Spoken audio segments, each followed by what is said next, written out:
warahmatullahi wabarakatuh. Bertemu lagi kita dalam siri Buletin Sekalian episod 2. Saya Nur Aina Elisha, pengacara anda pada hari ini.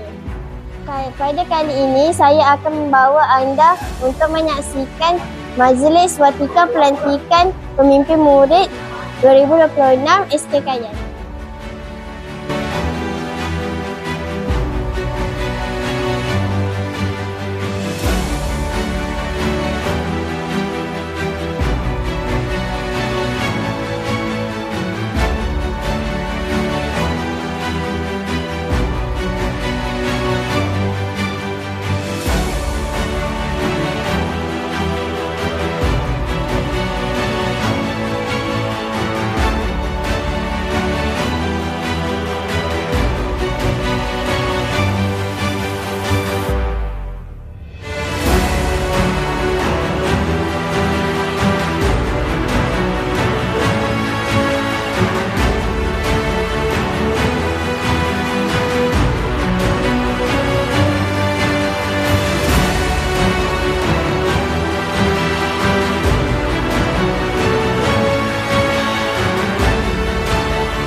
Assalamualaikum Cikgu. Waalaikumsalam. Apakah pendapat Cikgu pada pengawas yang dilantik pada tahun ini?